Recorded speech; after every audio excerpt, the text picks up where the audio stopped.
What is this?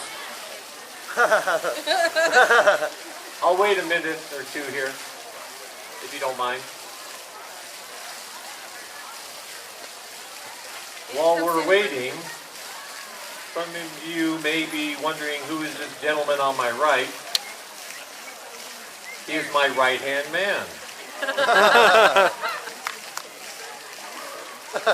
He is Marshal Ward Hill Lamon. We were law partners in Springfield, Illinois. And when I was elected president, I suggested that Mr. Lamon come with me to Washington. What did you say? No. He said no. So I asked him again, Mr. Ward Hill Lamon, would you please accompany me to Washington City? And what did you say? Twice he said no. I guess they say the third time is the charm. I commanded him, as President of the United States, to come to Washington with me. What was the result? We went to Washington together. We made him Marshal of Washington City, and he was my bodyguard throughout the time as president. And at this time, you're probably thinking you got a question for him. Later on, you can ask him that interesting question that is on your mind. At this moment, I would like to read a telegram from the telegram office in the War Department. It was received in June of this year. General Lee of the Confederacy and his Army of Northern Virginia are rumored to be traveling up the Shenandoah Valley into Pennsylvania. Lee is invading the North. What is his goal? Harrisburg? Philadelphia? Washington City? Lee's advance is a bold move for a man who has not been defeated by our best. Up north here, the crops are ripe in the field, the orchards are full, and the meat is plentiful, all untouched by the war.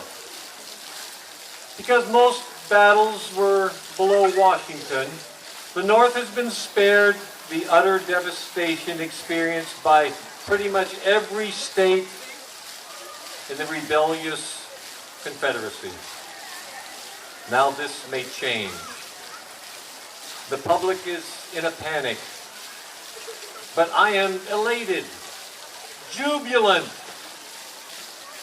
Lee's bold move is a break from his usual conservative defensive battle plan. His moves are way out ahead of his supply line. He is vulnerable. He is in our grasp.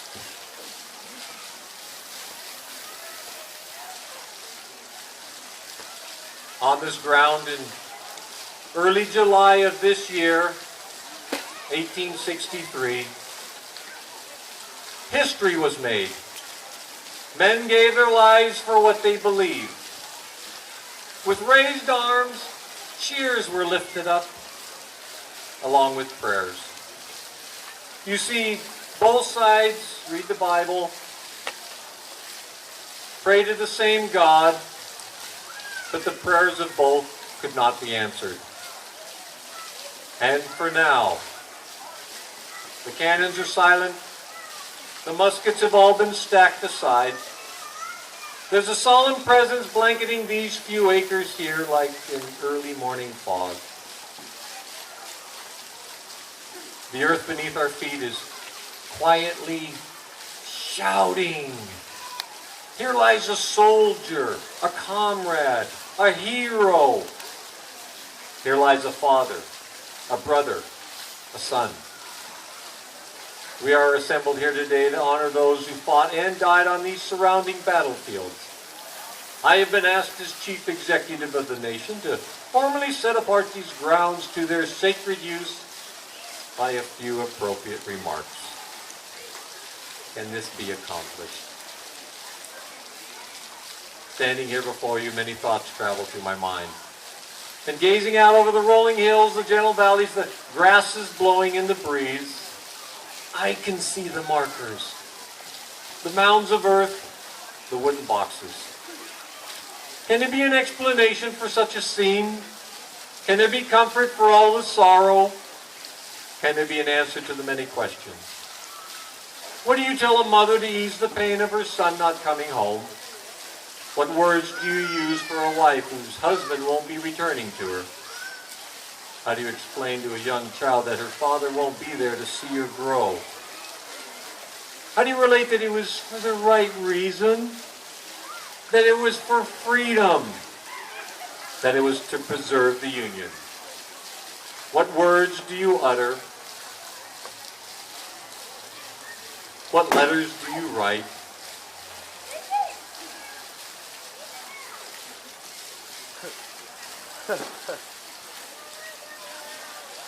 What address do you speak?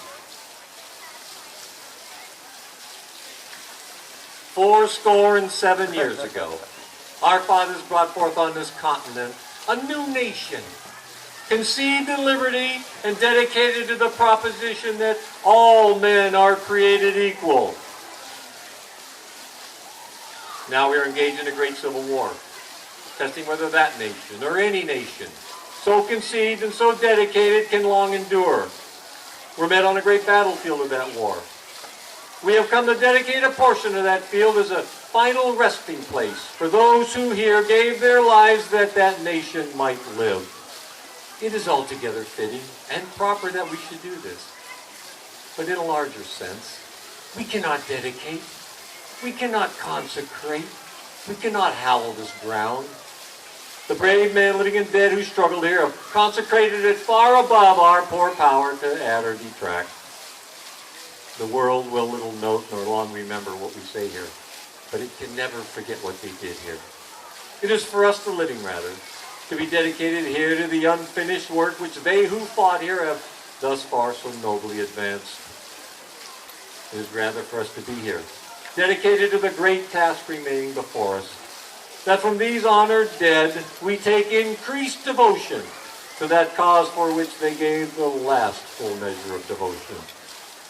That we are highly resolved that these dead shall not have died in vain, that this nation under God shall have a new birth of freedom, and that government of the people, by the people, for the people, shall not perish from the earth.